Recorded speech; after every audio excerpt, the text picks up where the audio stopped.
He told me the worst part wasn't the screaming. It was when they stopped screaming. Dr. Michael Brenner said this to me across a metal table in county lockup under fluorescent lights that buzzed like dying insects. His hands, these were the first thing I noticed. Still manicured, still clean. Hands that had held drills, held syringes, held the consciousness of young women, like it was something he could just put in a drawer. And he did keep a drawer, full of lollipops, cherry ones.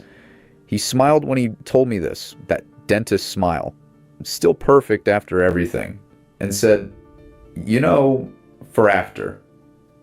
Then he paused, actually registered what he just said. And in that pause, in that half second of self-awareness, I saw something flicker across his face that I still can't name. Not quite shame, not quite horror, more like recognition. Like he'd just heard his own voice from outside his body and realized, finally, what he sounded like. That smile stayed on his face, though still perfect, still a dentist's smile. Look, I need to back up. Tell you who I am, how I ended up in that room, because none of this makes sense without context, right? I'm a journalist, investigative, 15 years, covering sex trafficking, organized crime, the kind of stories that make your family stop asking about your work at Thanksgiving. I thought, genuinely thought, I'd heard everything. Every variation of human cruelty, every excuse, every rationalization. I'd sat across from pimps, traffickers, johns, enablers. I'd heard men explain away rape in language so clinical it could have been a medical journal. But the letter from Brenner's attorney arrived on a Tuesday in September. I remember because I'd just gotten back from covering a trial in Miami, and I was exhausted.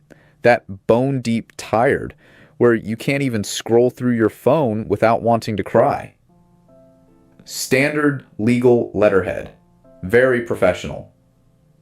My client, Dr. Michael Brenner, wishes to make a full confession regarding his involvement in the Jeffrey Epstein trafficking network. He will provide names, dates, and detailed accounts of his participation. However, he will only speak to a female journalist.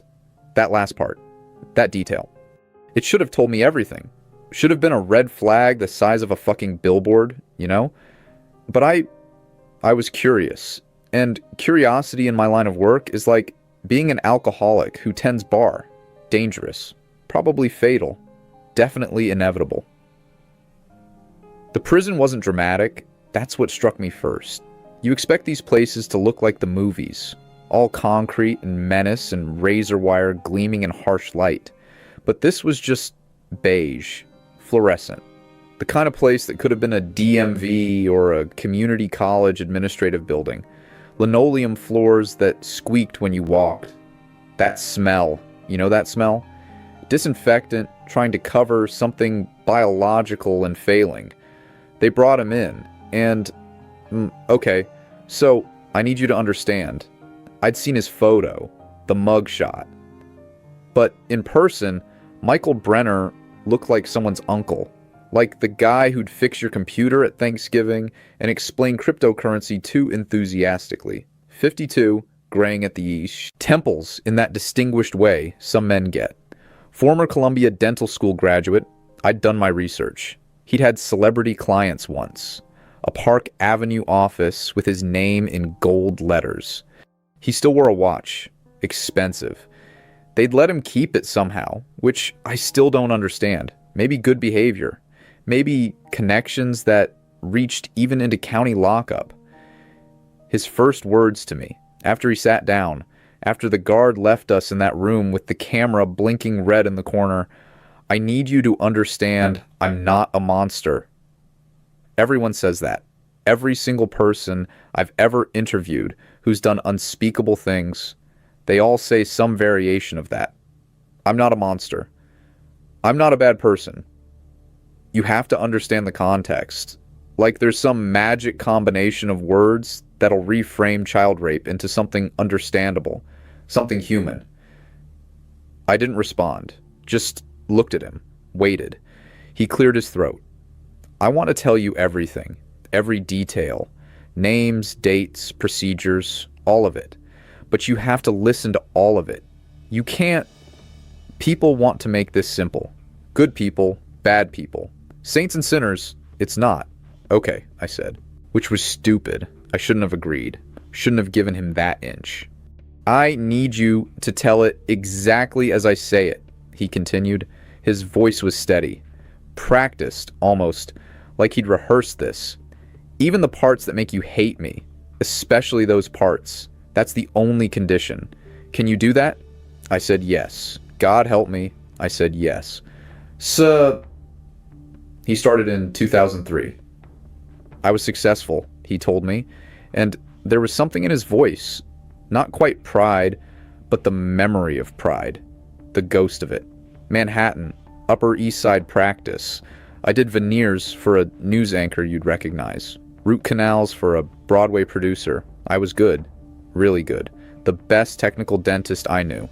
And I knew that about myself without ego. Just fact.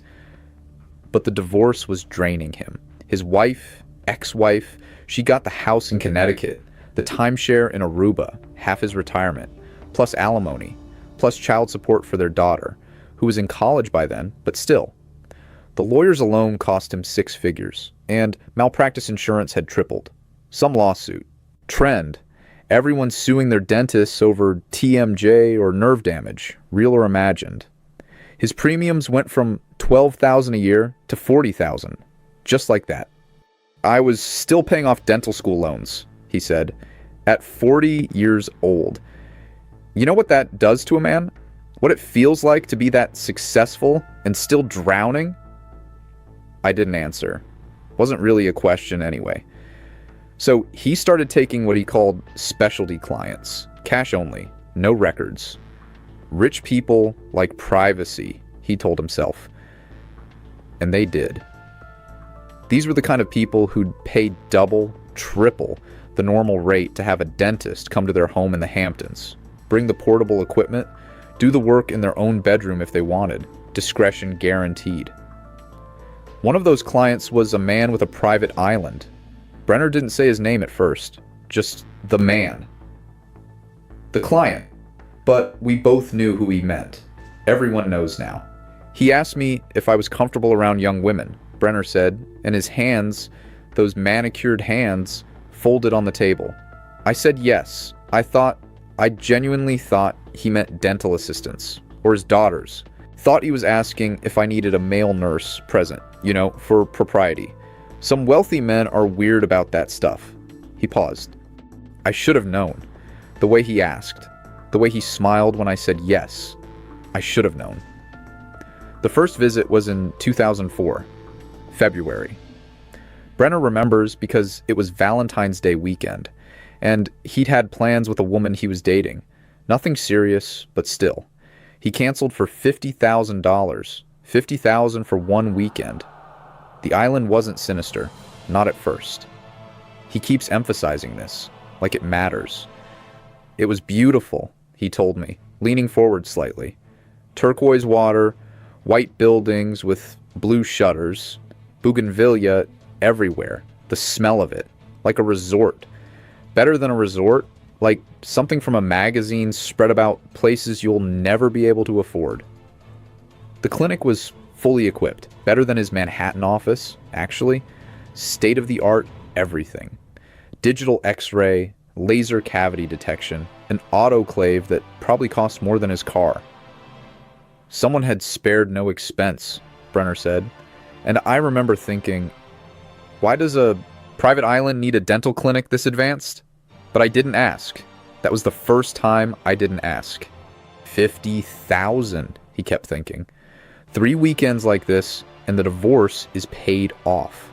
6 weekends, and the loans are manageable. The math was so simple. The staff were young women, early 20s maybe, Eastern European accents, Polish, Russian.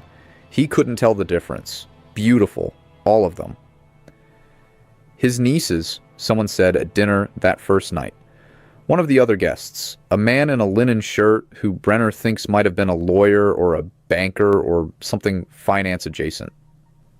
His nieces, the man said, gesturing to the women serving dinner. Nobody believed it, but nobody asked. That was the thing, Brenner told me. The thing he keeps coming back to. Nobody asked.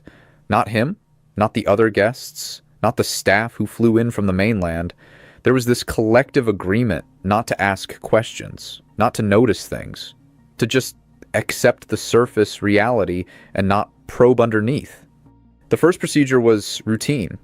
Cleaning for one of Epstein's guests, an older man with expensive teeth and receding gums. Nothing weird, just dentistry. Brenner did his job, did it well, got paid in cash. $50,000 in hundreds, handed to him in a manila envelope like something from a movie. See? Brenner remembered thinking. Just dentistry. Just a job. That was the first lie he told himself. The third or fourth visit, he can't remember which, they started blurring together. They brought him a girl, maybe 19, maybe not. Brenner didn't ask her age. She had dark hair. He remembers that. Dark hair and light eyes. That contrast that some men pay for. She was crying. Not sobbing, not dramatic. Just tears running down her face in silence. The way people cry when they've learned that crying doesn't help. She has a toothache, the handler said. The handler was a woman, actually.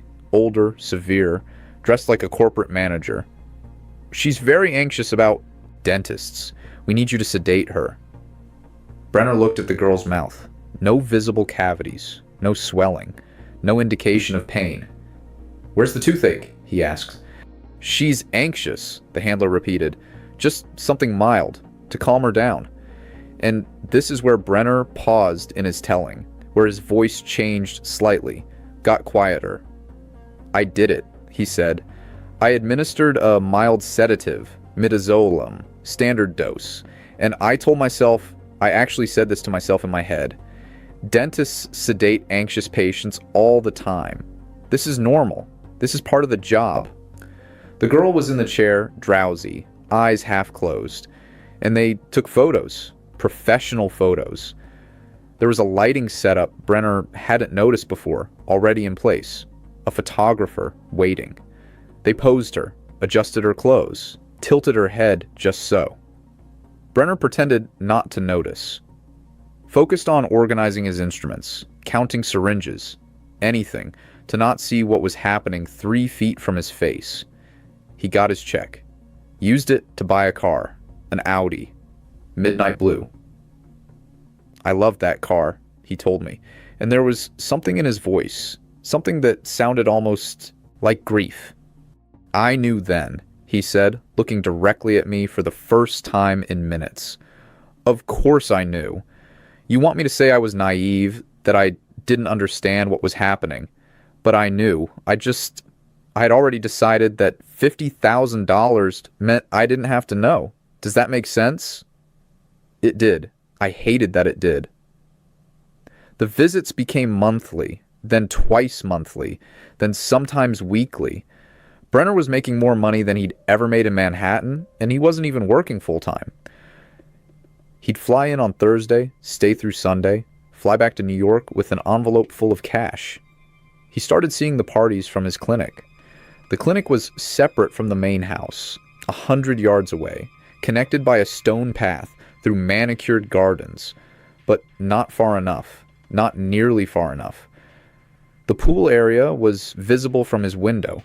He'd see them while he was doing inventory or sterilizing equipment. Girls in bikinis, always girls, young girls, teen girls, and men in suits, always men, older men, men who smiled too much, men who looked like they belonged in boardrooms or on CNN panels. Brenner started drinking during his shifts, single malt scotch, expensive stuff that Epstein provided, kept in a crystal decanter in the clinic's break room. For steady hands, he'd joke to himself. Nobody around to hear the joke, but he'd say it anyway, out loud. Like if he said it out loud, it became true. One night, he thinks it was 2006, maybe early 2007, The music from the main house was so loud he could feel it in his dental chair, the bass vibrating through the floor, through his body, through the girl he was sedating for God knows what. A girl ran past his window. He saw her. Clearly. She was maybe 20 feet away, wearing a white dress, the kind girls wear to beach parties. She was barefoot. Her dress was torn at the shoulder, and she was laughing or crying. He genuinely couldn't tell. The sound didn't reach him through the glass, so it was just her face, her mouth open, her body stumbling through the garden. Someone caught her, a man in a suit, grabbed her. Arm pulled her back toward the main house.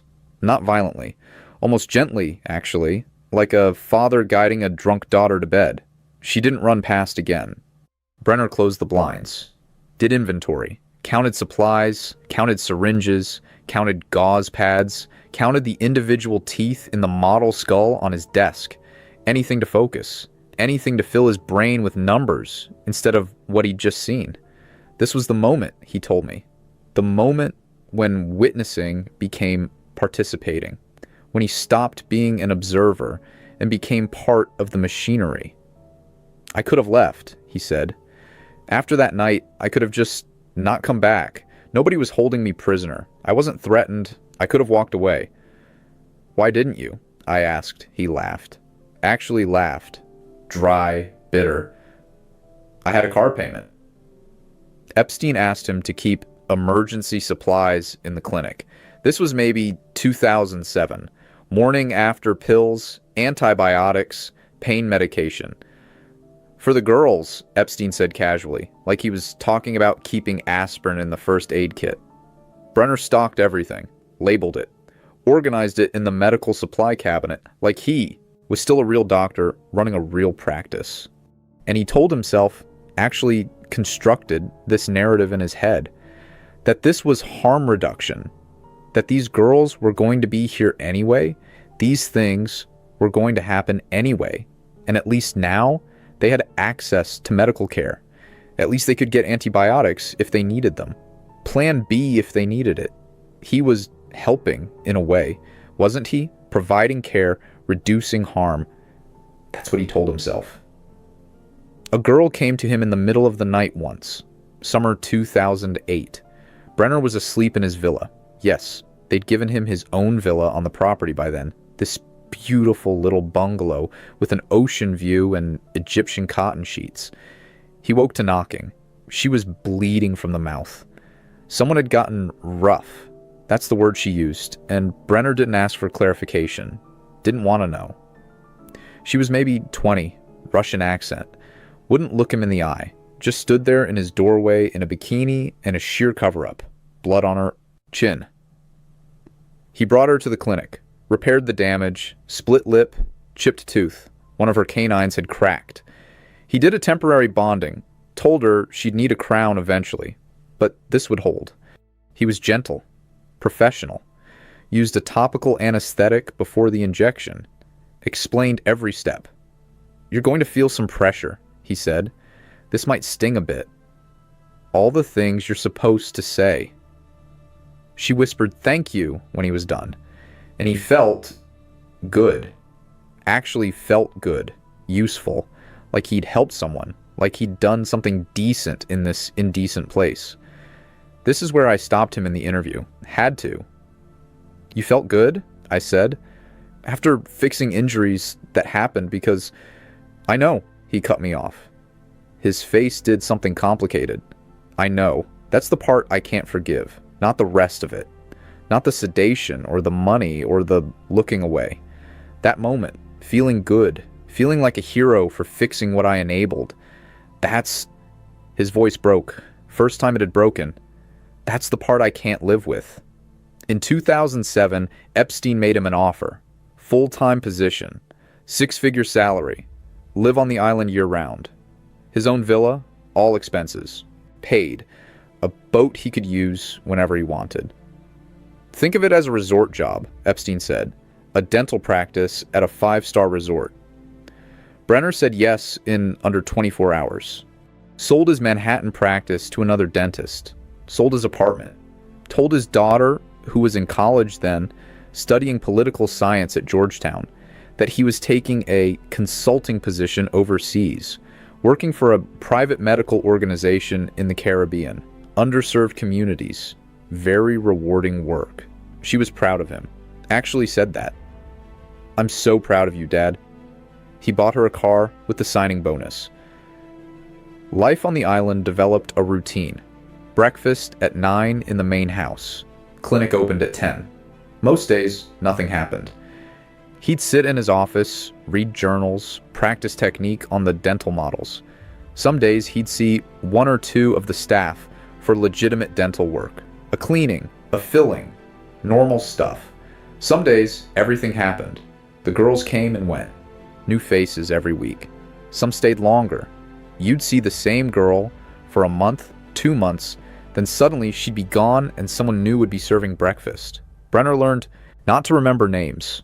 Learned not to ask where the previous girl went. Easier that way, safer. The smell.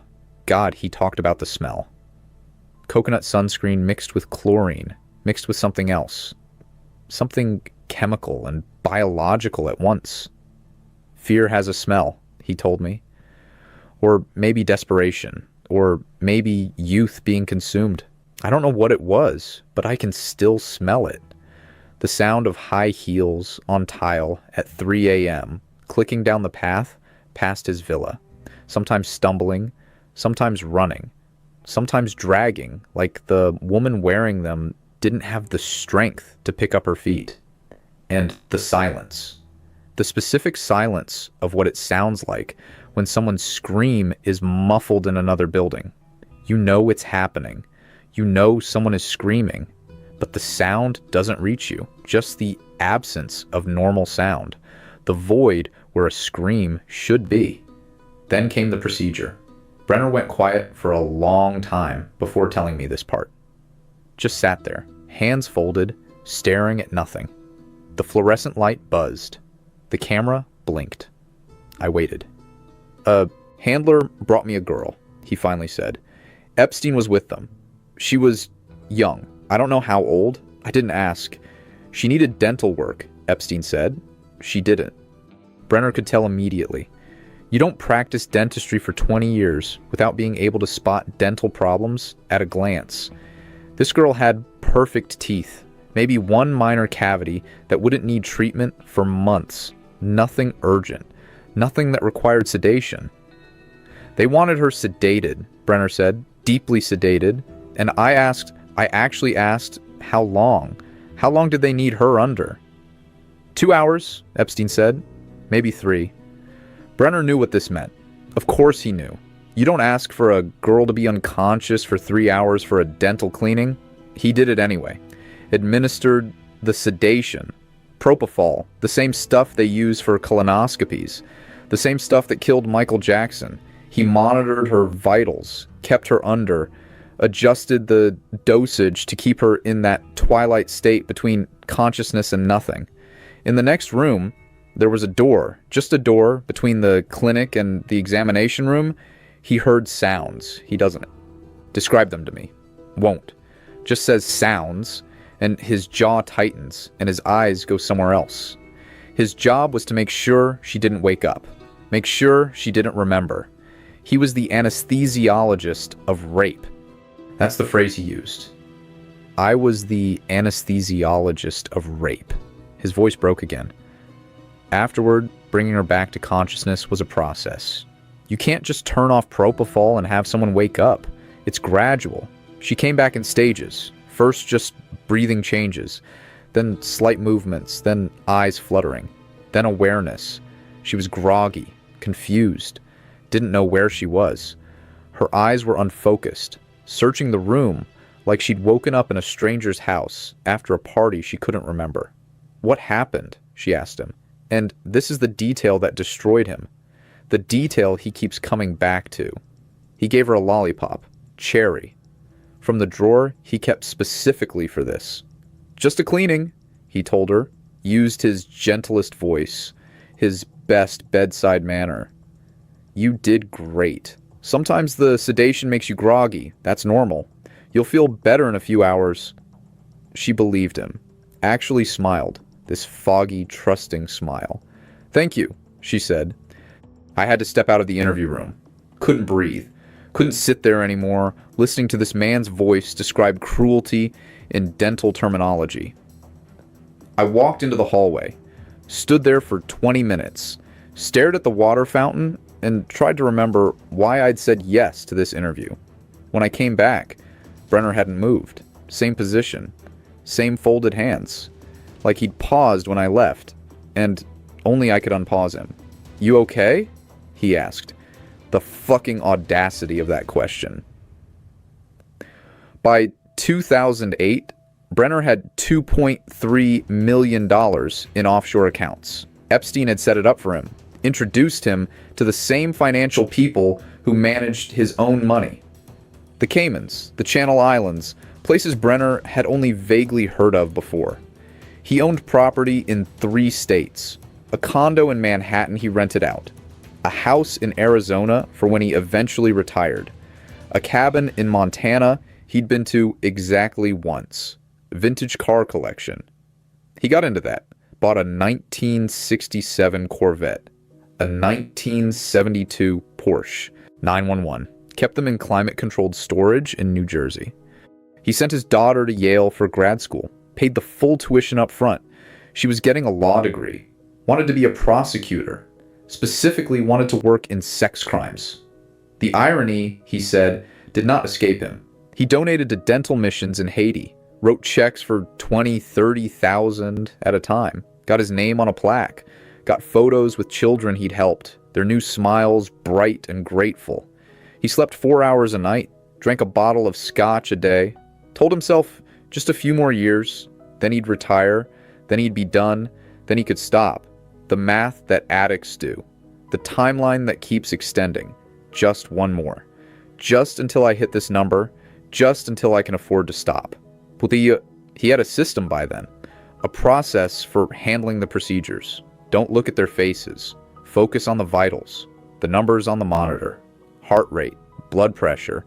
Oxygen saturation. Just numbers. Just data. Keep everything clinical. Use medical terminology. The patient instead of the girl.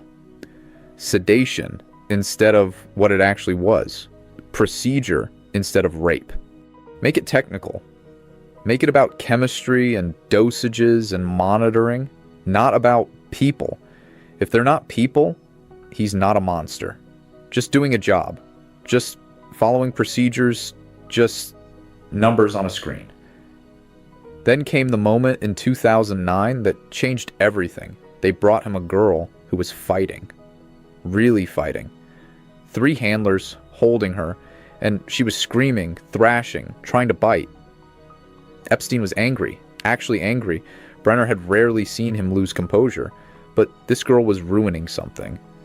There was a party happening, important guests. "She's ruining everything," Epstein kept saying. He wanted her calmed down, immediately. Brenner prepared the sedation. Propofol again. Strong dose. Enough to take her from screaming to unconscious in under a minute. She looked at him. Direct eye contact while they were holding her in the chair. She said his name. "Dr. Brenner, please." She knew his name. He'd seen her before. Not in the clinic, but around the island. She'd been there for weeks, maybe a month. She'd served him coffee at breakfast once. Said good morning. They'd had a full conversation about the weather, about how beautiful the sunrise was. She wasn't anonymous anymore. Wasn't just the patient or the girl. She was a person. With a name he'd known and forgotten. With a smile he'd seen over coffee. With a voice that had said good morning and meant it. She was looking right at him. Begging him. Using his name. And he sedated her anyway. I stopped the interview again. Had to. "Why are you telling me this?" I asked. "Why now? Why me?" He looked at me. Really looked at me. Like he'd been waiting for this question. Like he'd been building to it. "Because I'm dying," he said. "Stage 4 pancreatic cancer. Diagnosed 3 months ago. 6 months to live. Maybe less. The trial was scheduled for next year, but he wouldn't make it, would be dead before he ever faced a jury. That's not justice, I said. No, he agreed. But it's the truth, and the truth might be all I have left to give. But that wasn't the real reason, I could tell. There was something else. My daughter, he said quietly. Sarah. She's a prosecutor now, assistant DA in Minneapolis. She specializes in sex crimes, trafficking, assault. She put away a pimp last year who was running girls out of massage parlors, got him 20 years. She called me after the verdict. She was so happy, so proud of the work she was doing. He stopped, swallowed hard. She doesn't know what I did, doesn't know where the money came from. The money that paid for Georgetown, for Yale, for her apartment in Minneapolis. The money that let her take a public service job instead of corporate law. She thinks I was a successful dentist who did charity work. When you die, I started. When I die, it'll come out. The arrest, the charges, everything. She'll find out from the news, from her colleagues, from the victims' advocates she works with, who'll recognize my name. His hands unfolded. First time they'd moved. I need her to hear it from me first. But I can't say these words to her face. Can't watch her face when she understands what her father was. And suddenly I understood. This whole confession. 6 hours of interview. Every brutal detail. You want me to give her the recording, I said. After I'm gone, he confirmed, when it's too late for her to have to see me, to have to visit me, to have to decide whether to forgive me while I'm still breathing. That's not... You said you'd tell it exactly as I said it, he interrupted. That was the agreement. I'd never agreed to be his messenger. Never agreed to be the one who destroyed his daughter's entire understanding of her father, her childhood, her education, everything. But I was already in too deep. If you were her, he asked, would you want to know? I didn't answer. Couldn't answer. Because I genuinely didn't know. I didn't answer his question about whether his daughter should know. Because, honestly, I was still trying to figure out if I wanted to know. If I wanted to carry these images in my head for the rest of my life. But we were already past that, weren't we? Already in too deep. The fluorescent light buzzed. The camera blinked its red eye. And Brenner just waited. Like he had all the time in the world, which was funny, considering he had maybe 6 months. Tell me about after, I finally said. After Epstein's arrest? FBI. 2 agents, man and woman, both wearing suits too heavy for Arizona heat. Knocked on his door at 6 a.m. He was making coffee. NPR on the radio. They were polite, professional, asked if they could come in. Asked if he knew why they were there. I said yes, Brenner told me, to both questions, and the female agent, she had this look on her face, like she was disappointed I wasn't surprised, like she wanted me to deny it, to make her job harder. But I put the coffee down, held out my wrists. No dramatic arrest, no chase, no resistance. Just a dentist in his kitchen, coffee getting cold, NPR still talking about trade policy or whatever, holding out his wrists like he'd been waiting years for someone to finally put handcuffs on them. The investigation was thorough. That's the word his lawyer kept using. Thorough, which was attorney speak for "you're fucked." Flight logs showing 47 trips to the island between 2004 and 2016. Financial records, all. Those offshore accounts, all that cash, everything documented because rich people's crimes are always documented. We keep receipts for our own destruction. And testimony. God, the testimony. The FBI had been interviewing Epstein's victims for months, building cases, piecing together the machinery of it all. And Brenner's name kept coming up. The dentist, the doctor, the man with the gentle hands, and the cherry lollipops. They showed me photos, Brenner said, his hands folded again on the table. Asked if I recognized the women, and I did. All of them. Every single one. Some of them I couldn't remember their names, but I remembered their teeth. Isn't that fucked up? I remembered their dental profiles better than their faces. 3 women agreed to testify against him specifically. 3 out of maybe 30, maybe 40, maybe more. The others didn't want to relive it, didn't want to sit in a deposition room and describe being unconscious while a dentist monitored their vital signs. But these 3 were willing to burn him down. I obtained the deposition transcripts. Took me weeks, called in favors, probably violated a dozen ethical guidelines, but I got them.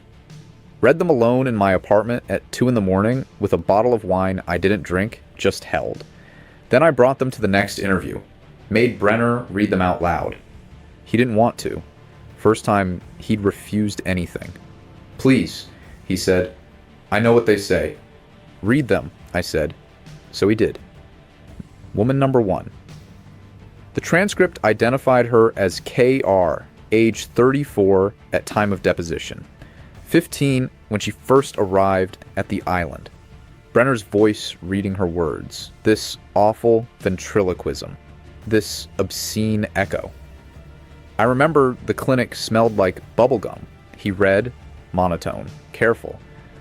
The dentist was kind. He explained everything he was going to do, said it wouldn't hurt, asked if I wanted cherry or grape for after. I said cherry. I thought I was there for a cleaning. That's what they told me. Pause. Brenner swallowed. I woke up in a different room. I was sore. I didn't understand why. The dentist gave me a lollipop. Cherry, like I asked. He smiled. Said I did great. I believed him. For years, I believed him. Brenner stopped reading. Put the paper down. Keep going, I said. When I found out the truth, his voice cracked, started again. When I found out the truth, the worst part was remembering how kind he was, how gentle. Because if he'd been cruel, if he'd been obvious, maybe I would have fought harder. Maybe I would have known.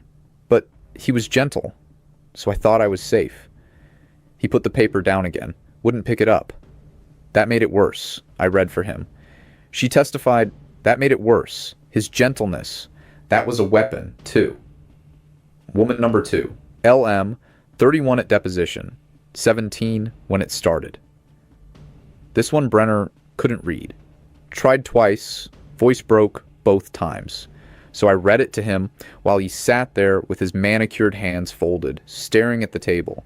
She'd been sedated 4 times over 6 months. Each time told she needed complex dental work, root canals, crown preparations, procedures that required deep sedation, required hours, required unconsciousness. I thought I had terrible teeth, the transcript read. I was embarrassed. The dentist was so reassuring, said it wasn't my fault, just bad genetics. He made me feel better about it. I was grateful.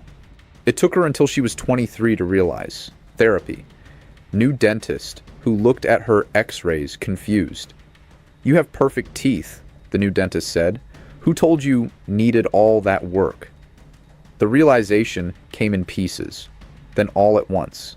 Then she couldn't stop throwing up for 3 days. He stole my consciousness, she testified. That's what he did. He took my mind out of my body and let other people use it. And I thanked him for it. Woman number 3. This one I almost didn't read. But I'd made him a promise. Everything. Even the parts that destroy us. At S. 29 at deposition. 16 when it happened. She was the one who fought. The one from 2009 that Brenner had already told me about. The one who knew his name.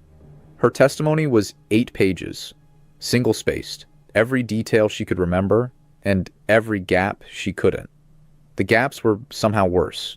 She remembered being brought to the clinic, remembered screaming, remembered 3 pairs of hands holding her down, remembered the dentist. He had kind eyes. That's what I remember. He had kind eyes. Preparing a syringe. She remembered saying his name. Dr. Brenner, please. She remembered his face. He looked sad, she testified. Just for a second, like he was sorry. Then he put the needle in my arm anyway. Then nothing. A gap. Hours erased, then waking up. Different room. Pain. Confusion. The dentist there again, gentle again, offering her water, offering her a lollipop, explaining that the sedation sometimes causes disorientation. I asked him what happened, the transcript read. He said I'd had a panic attack, that he'd had to sedate me for my own safety, for my own good, and I believed him.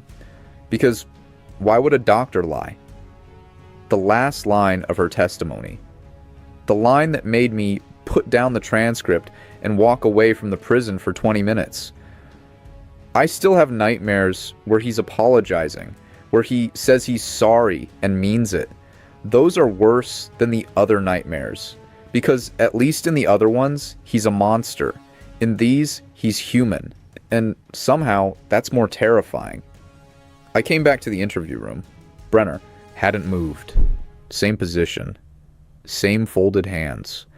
Like he was a statue of himself, carved from shame and sitting still. "Do you remember her coffee order?" I asked. He looked up, startled. "What?" "You said earlier you remembered one of them liked 2 sugars. Was it her? A yes?" Silence. Long silence. The fluorescent buzz and the camera blink and the space between us that felt like miles. "No," he said quietly. "She liked it black. 2 sugars was LM. He remembered. Of course he remembered. That was the horror of it. He'd been present, aware, human, remembering their preferences while erasing their agency. Gentleness as camouflage. Care as weapon. The arrest went public in March 2020. Middle of the pandemic, world shutting down. And in the midst of global catastrophe, local news in Scottsdale. Prominent dentist arrested in Epstein case. His neighbors were shocked. He was so nice, they said. Did our daughter's braces. Coached Little League. Always waved hello. All true. All of it. That was the thing people couldn't reconcile. The same hands that sedated girls to be raped also adjusted braces with infinite patience. The same man who monitored vital signs. While atrocities happened, coached 12-year-olds in baseball, taught them to throw curveballs, bought pizza after games. Not a Jekyll and Hyde situation. Not 2 different people. Just one person, containing multitudes, containing contradictions that shouldn't be able to exist in the same body, but did. The banality of evil isn't poetic. It's literal. It's your dentist, your coach, your uncle, the man who waves hello. In county lockup, waiting for trial, Brenner fired his lawyer. The lawyer was furious. "They have you dead to rights," he said. "The only strategy is minimize the damage. Maybe get a plea deal." "I don't want a deal," Brenner told him. "Then what do you want?" "To confess. Everything. All of it." The lawyer thought it was a legal strategy. Some kind of play. Show remorse. Get a lighter sentence. He didn't understand. This wasn't strategy. This was something else. There was a Christian counselor in the lockup. Volunteer. Came every Thursday to run a prayer group. Ex-addict, ex-convict, the kind of reformed sinner who thinks everyone can be saved if they just accept Jesus. Brenner avoided him at first. Wasn't religious, hadn't been to church since childhood.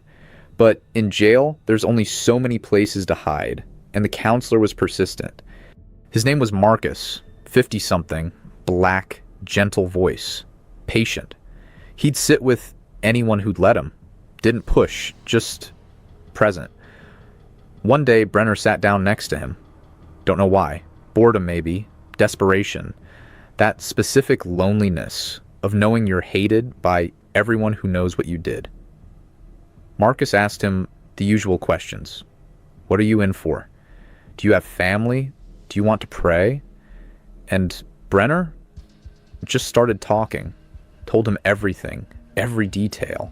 The island, the girls, the sedation, the lollipops, all of it. This confession pouring out in the rec room of county jail while other inmates played cards and watched TV. Marcus didn't flinch, didn't interrupt, just listened. When Brenner finished, when his voice ran out, when the words finally stopped, Marcus was quiet for a long time. Then he said, "God knows already, you're not shocking him." Brenner told me this, and I didn't know what to do with it. The religious turn, the cliche of it, the deathbed conversion narrative. "Are you asking for forgiveness?" I said. "No. Firm. Clear. I don't get to be saved. That's not how this works." "Then what?"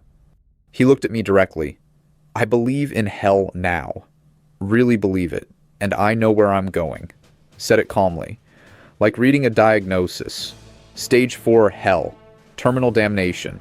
6 months to eternity. "Does that change anything?" I asked. "For the women you hurt?" "No." "Then what's the point?"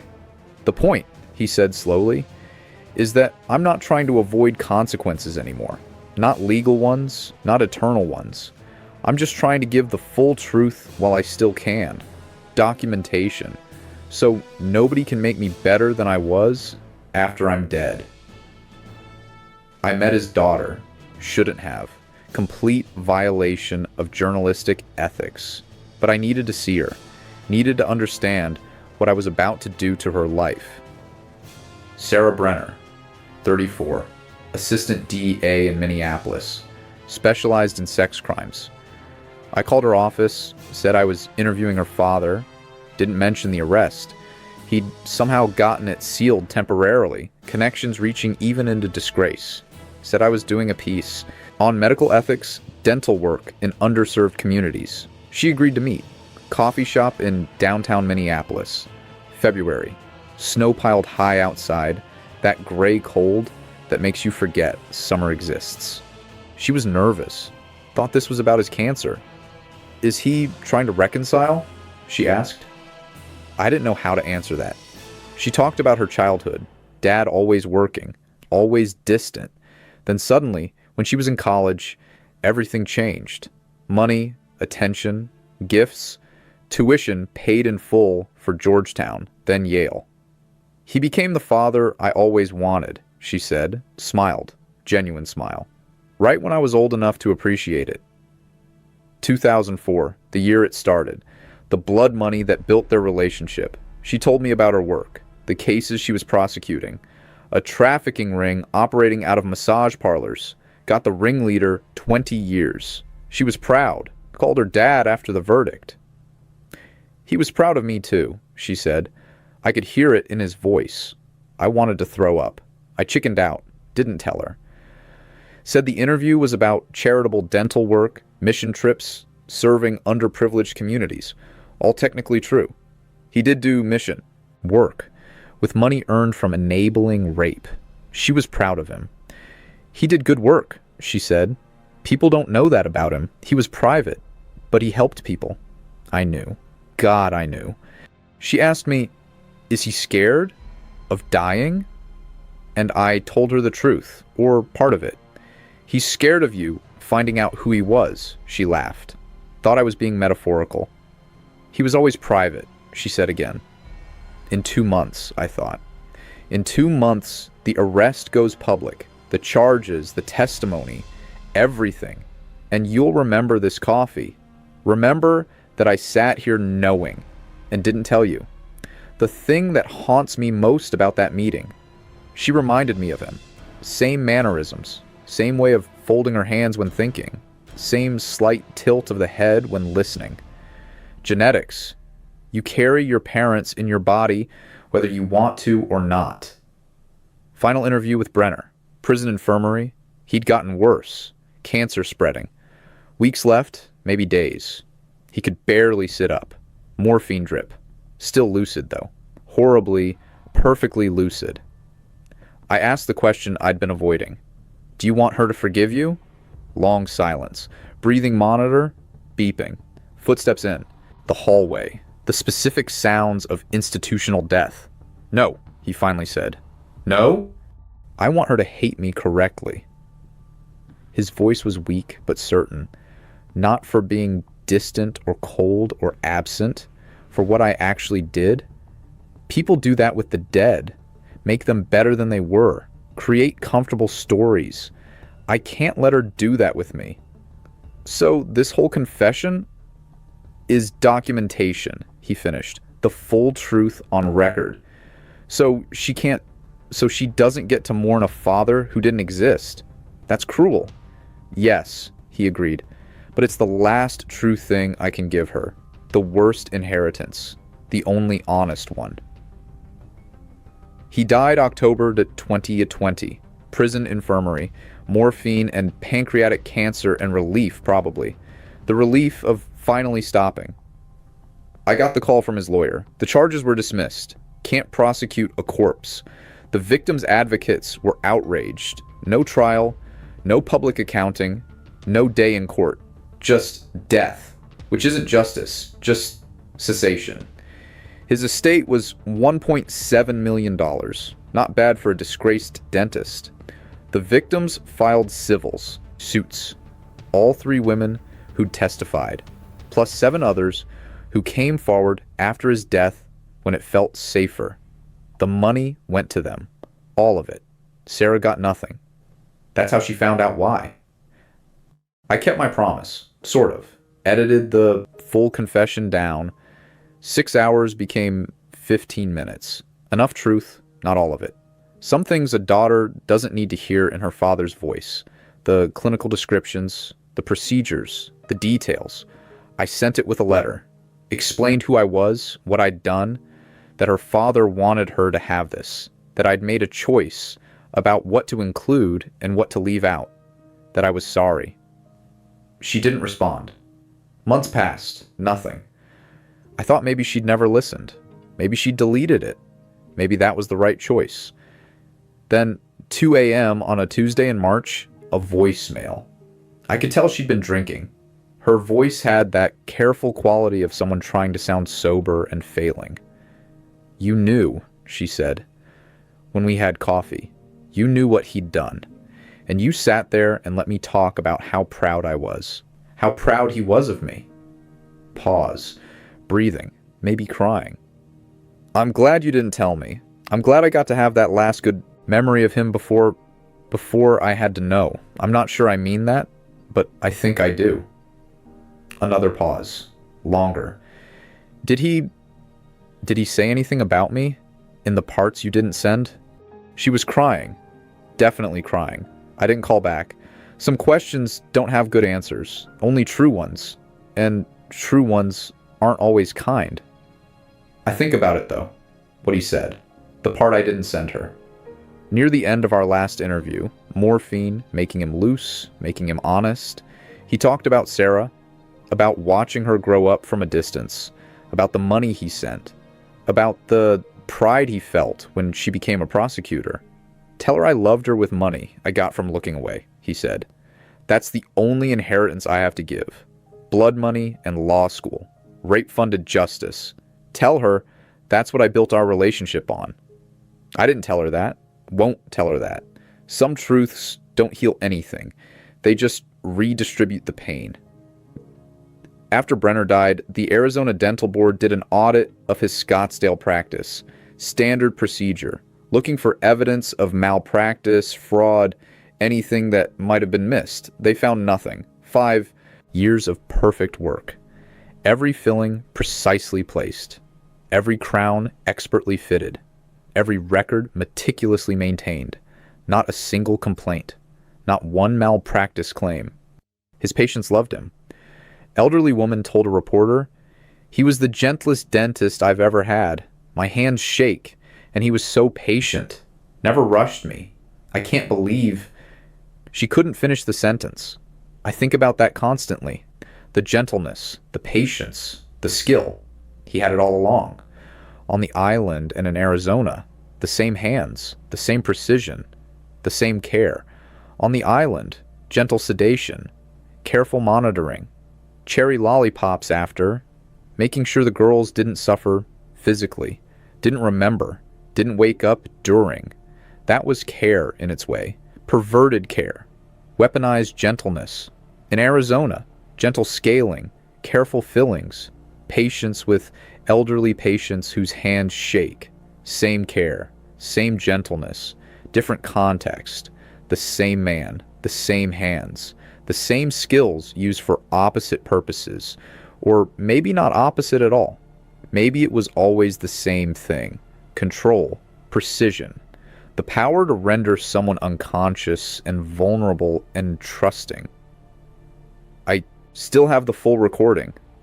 All 6 hours, his entire confession, every detail I edited out, every clinical description of sedation protocols, every mention of his daughter, everything. It's on a hard drive in my desk drawer, encrypted, backed up, waiting. Sometimes I think I should release it, all of it.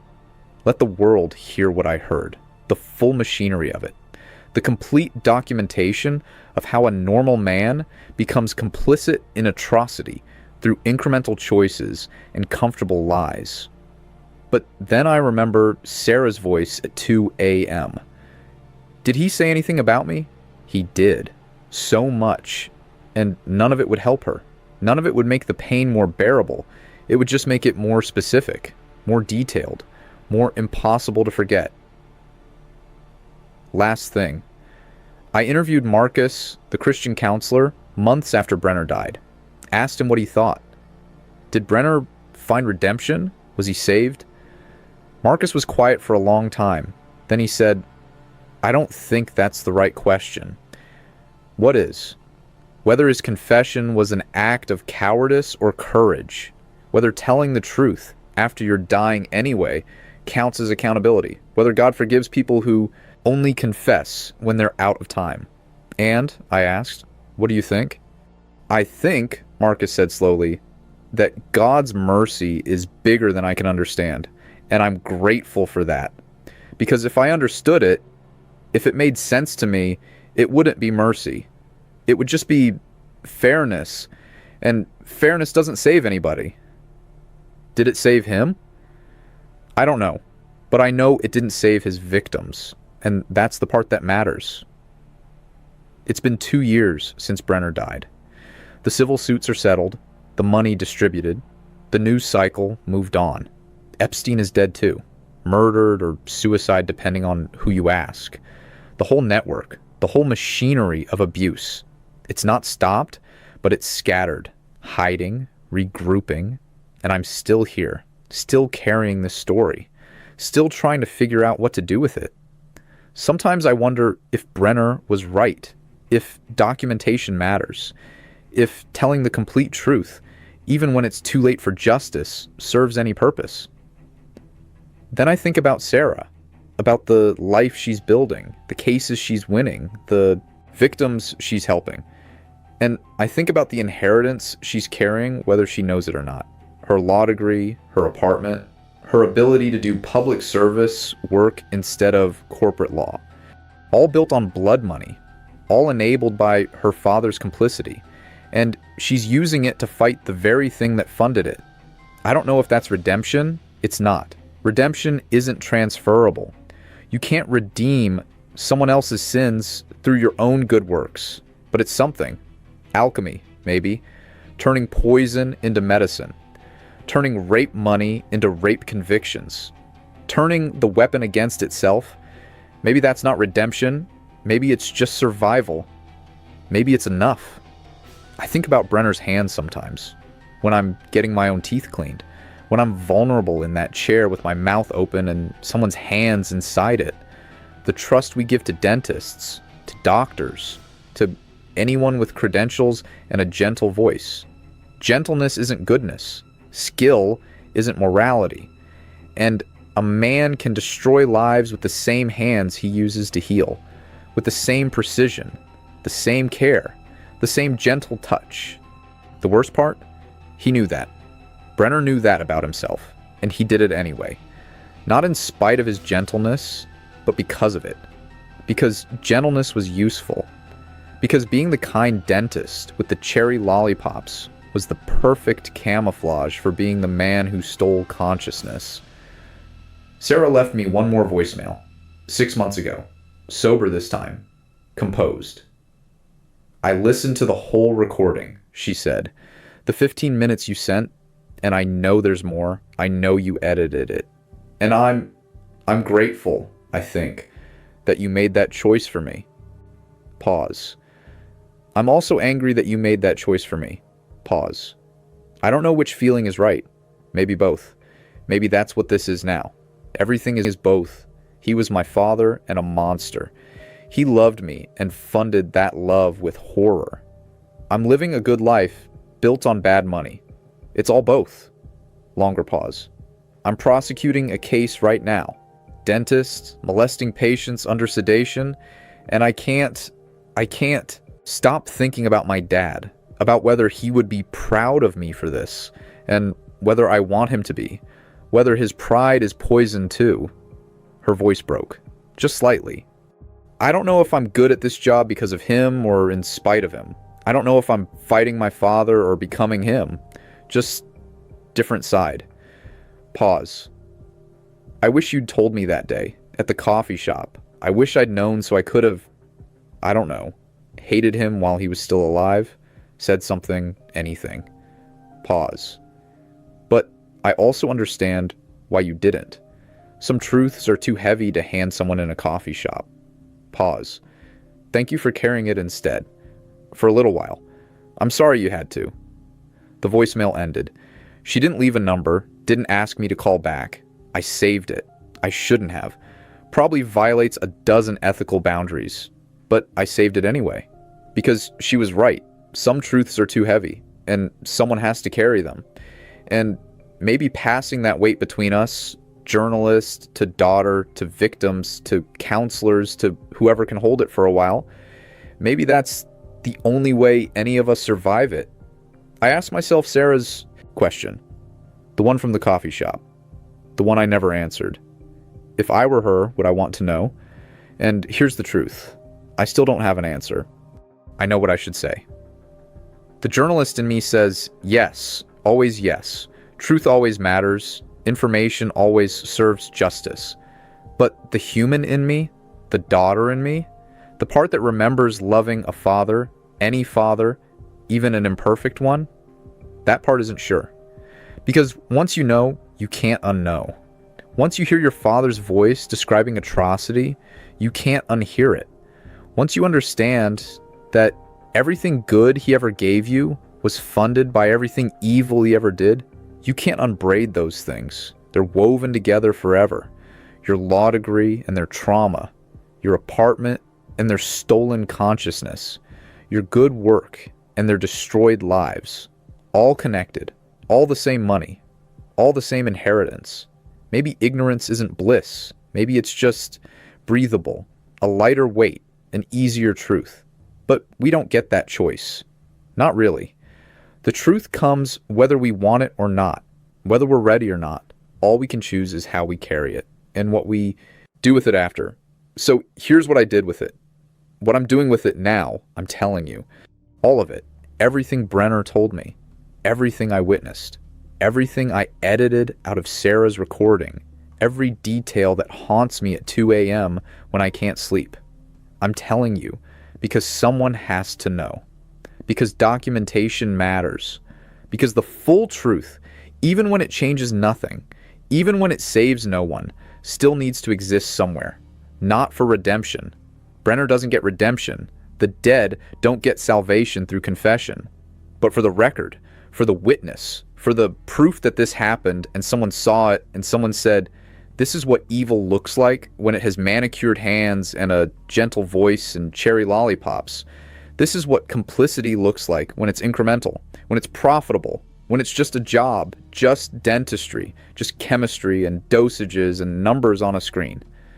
This is what it looks like when monsters are ordinary, when they coach Little League and donate to charity and love their daughters with blood money.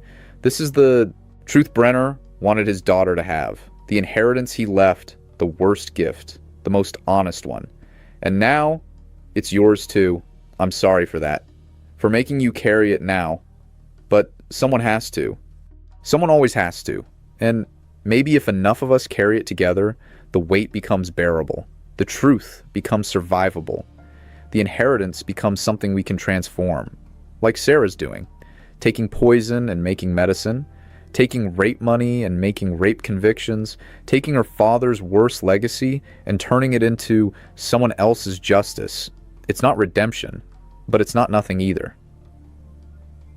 I deleted Marcus's number, Sarah's voicemail, the lawyer's contact information, everything that could connect me to this story after it's told. This is the last time I'll talk about Michael Brenner, the last time I'll carry his confession. After this, I'm leaving it here, with you, moving on to other stories, other horrors, other testimonies, because that's the only way to survive this work. You tell the story, you document the truth, you pass the weight to someone else, then you walk away. Not because it stops mattering, but because if you don't walk away, it consumes you. And then you can't tell the next story, help the next victim, bear witness to the next atrocity. So I'm walking away. But before I do, one last thing.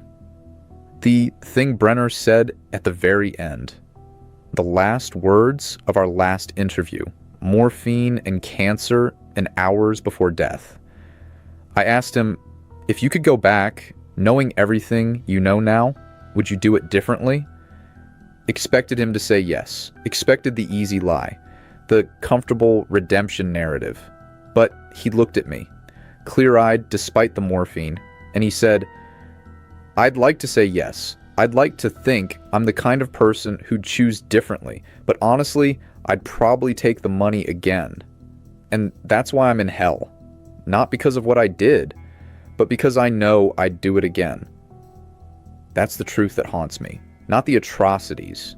Those are expected, documented, prosecutable, but that self-knowledge, that clear-eyed understanding of his own moral failure, that certainty that given the same choices, the same pressures, the same $50,000, he'd make the same decisions. That's the horror. Not that evil exists, but that it's human, comprehensible, replicable, that any of us, under the right circumstances, with the right incentives, might look away, might sedate the girl, might take the money, might become the gentle dentist with the cherry lollipops. I don't believe that, for the record. Don't believe we're all capable of what Brenner did. But I understand why he believed it, why he needed to believe it. Because if he was uniquely evil, uniquely broken, then his confession meant nothing. Just one monster's testimony. But if he was ordinary, if he was just a man who made bad choices and kept making them, then his confession becomes a warning, a map of how ordinary people become complicit in extraordinary evil. And maybe that map saves someone. Maybe someone reads this and recognizes the first step, the first compromise, the first time they look away for money. And maybe they choose differently. Maybe that's the point of documentation, of truth-telling, of carrying unbearable witness, not redemption, not justice.